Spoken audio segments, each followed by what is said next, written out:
Le ministre ivoirien de la Construction, du Logement et de l'Urbanisme était l'invité du Press Club de l'Union nationale des journalistes de Côte d'Ivoire ce mardi 19 juillet 2022. Au cours de ces échanges, le ministre Bruno Nabané Koné est revenu sur les réformes amorcées dans le secteur de la construction, du logement et de l'urbanisme afin d'assainir le milieu. Il intervenait sur les impacts de ces nouvelles réformes dans l'amélioration du cadre bâti. Le reportage de Konena Nourgo et Marius Seri. Plus de 2 heures d'horloge, c'est le temps qu'auront duré les échanges entre le ministre ivoirien de la Construction, du Logement et de l'Urbanisme et les hommes de médias.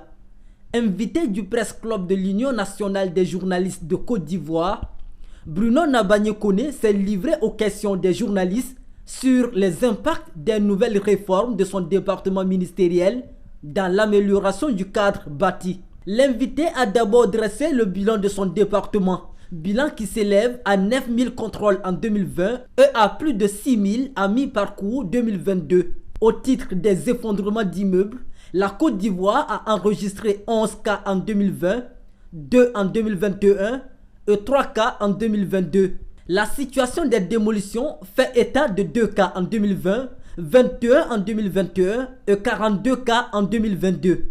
Mais tout simplement parce que l'incivisme, le non-respect des règles, le désordre, souvent même, il y a des personnes qui font l'affront de s'opposer à l'État, à qui on fait une sommation d'arrêt de travaux, qui dans notre dos continue tranquillement, la nuit ou le week-end. Donc dans ces cas-là, moi je suis ferme, désormais on démolit. Pour donner la leçon à celui-là, mais également donner la leçon à tous les autres. À côté, il y a la réforme faisant obligation aux propriétaires de recourir à un architecte pour la construction de toute habitation en milieu urbain et l'implication des ingénieurs, des cabinets de conseil et d'études dans la construction de bâtiments supérieurs ou égaux à R+2. Autant de réformes qui visent à industrialiser le milieu. Aujourd'hui, on ne peut plus se lever, tracer un plan, appeler un maçon et puis commencer à réaliser. L'intervention d'un architecte est obligatoire désormais pour toute construction réalisée en milieu urbain. Malgré ces réformes, avoir accès à un logement décent à Abidjan reste un parcours de combattant. Une situation due à un déficit de logement de plus de 6 000 unités. Ce Press Club a permis au ministre Bruno Nabané Koné d'éclairer la lanterne des uns et des autres.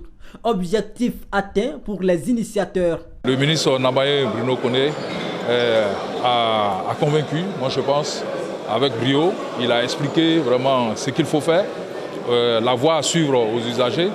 Et pour nous, c'est déjà l'objectif atteint. Cette initiative a également été saluée par l'invité qui a encouragé la fêtière à multiplier ce genre de tribunes et aussi à être les relais de la bonne information auprès des populations.